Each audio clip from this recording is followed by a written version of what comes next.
যতদিন গাজা ফ্রি না হবে ততদিন আমাদের লড়াই সংগ্রাম অব্যাহত থাকবে ইনশাআল্লাহ।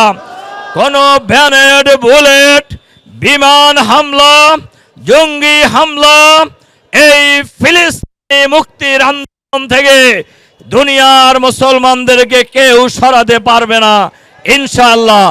আসসালামু আলাইকুম ওয়া রাহমাতুল্লাহি ওয়া বারাকাতুহু। সংগ্রামী ভাই এবং বন্ধুগণ, আপনারা সবাই জানেন এই প্যালেস্টাইনে আজকে যারা মুসলমানদের রক্ত এবং জীবন নিয়ে হোলি খেলছে, এরা একসময় আগমন করেছিলেন রিফিউজি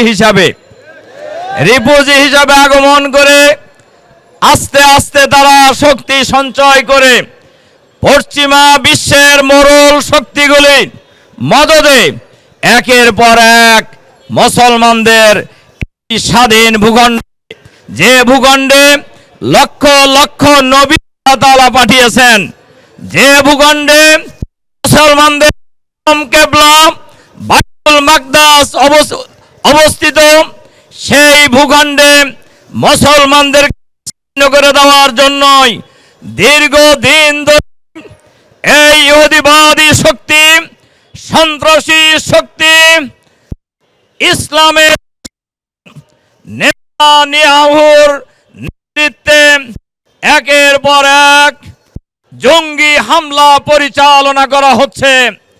বিমান হামলা চালিয়ে ইতিমধ্যেই হাজার হাজার, প্রায় লাখের কাছাকাছি নারী, শিশু, বৃদ্ধ বনিতা ফিলিস্তিনের মুসলমানদেরকে নির্বিচারে হত্যা করা হয়েছে। আর লক্ষ লক্ষ ফিলিস্তিনের মানুষকে তাদের ঘর ছাড়া করা হয়েছে।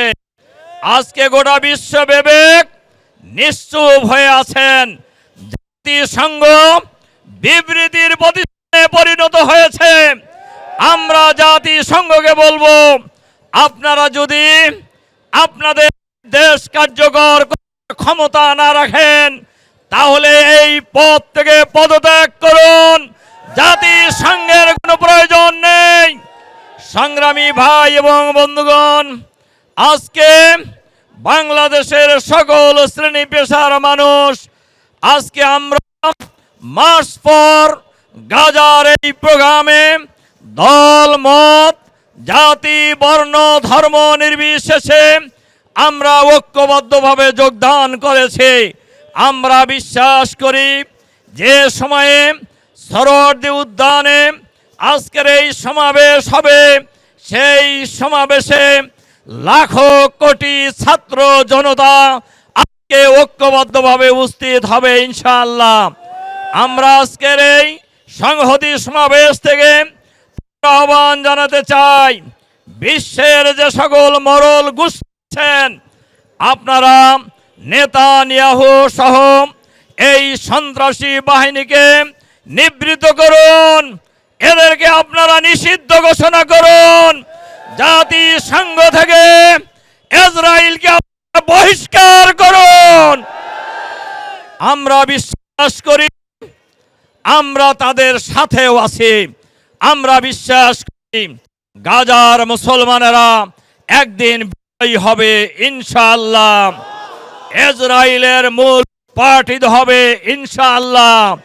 এজন্য আমরা মুসলিম বিশ্বকে এই পরিস্থিতিতে ঐক্যবদ্ধ হওয়ার জন্য আমরা আহ্বান জানাচ্ছি।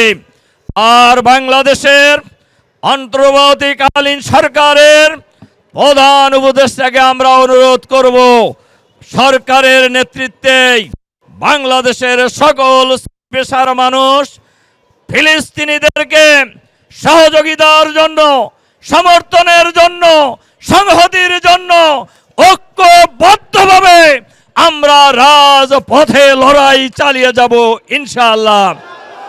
আসুন ফ্রি ফ্রি গাজা যে স্লোগান উঠেছে, যতদিন গাজা ফ্রি না হবে ততদিন আমাদের লড়াই সংগ্রাম অব্যাহত থাকবে ইনশাআল্লাহ।